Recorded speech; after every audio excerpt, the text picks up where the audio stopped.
Suasana penuh haru dan kebahagiaan menyelimuti ribuan pegawai honorer pemerintah Kota Banjarmasin yang secara resmi berubah status menjadi pegawai pemerintah dengan perjanjian kerja paruh waktu. Momentum ini menjadi titik balik kesan para honorer yang selawas ini bekerja dengan penghasilan terbatas, namun tetap menjaga dedikasi dalam melayani warga.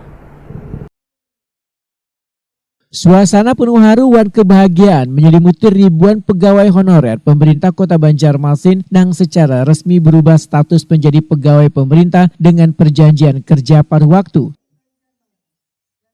Penyerahan surat keputusan dilakukan oleh Kota Banjarmasin Muhammad Yamin pada Apelkop Pegawai Republik Indonesia di halaman Balai Kota Banjarmasin Jan R.E. Martadinata, Banjarmasin Tengah, besukan Senin 17 November 2025. Sebanyak 1.681 pegawai kini resmi menyandang status aparatur sipil negara setelah bertahun-tahun bahkan puluhan tahun mengabdi sebagai guru, tenaga kependidikan, dan tenaga pelayanan publik di berbagai unit kerja. Momentum ini menjadi titik balik gasan para honorer yang selawas ini bekerja dengan penghasilan terbatas namun tetap menjaga dedikasi dalam melayani warga. Dua di antaranya adalah Siti Nuriyah wan Alfisah, masing-masing berprofesi sebagai guru kelas wan penjaga sekolah dasar. Wahir ditemui Prima TV, keduanya tampak berkaca-kaca mengingat panjangnya perjalanan mereka hingga akhirnya bisa menikmati status baru sebagai ASN. Menurut mereka, selawas ini menjalani tugas dengan ketulusan meski pendapatan seringkali jauh dari cukup. Namun merasa bersyukur, semangat mengajar nang berkeinginan mencerdaskan peserta didik nang selalu menjadi penyemangat.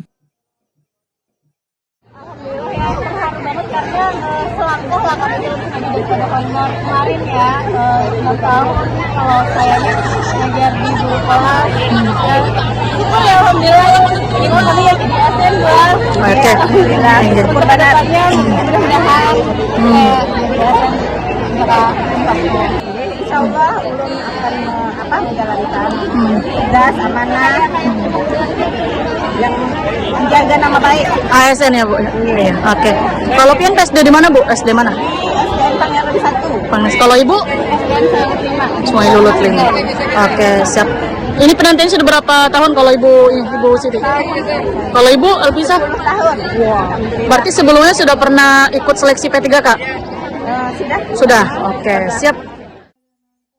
Kepala Dinas Pendidikan Banjarmasin Rian Utama menyatakan perubahan status ini kada hanya administrasi kepegawaian tetapi juga peningkatan tanggung jawab moral sehingga diminta seluruh guru dan tenaga pendidikan menjaga etika, integritas dan profesionalitas dalam memberikan layanan pembelajaran serta membentuk karakter peserta didik.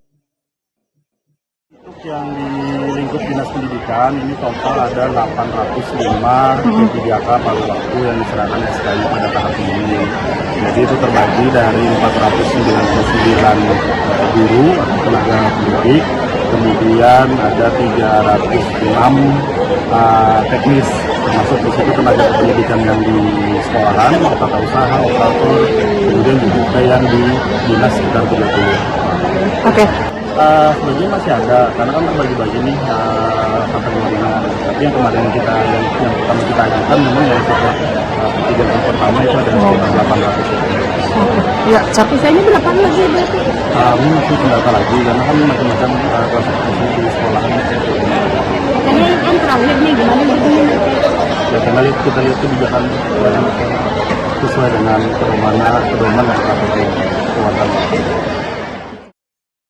Dari 1.681 pegawai yang menerima SK, 805 diantaranya merupakan tenaga pendidikan terdiri dari 499 guru dan 306 tenaga kependidikan, termasuk tata usaha, operator sekolah, serta pegawai di lingkungan Dinas Pendidikan Banjarmasin.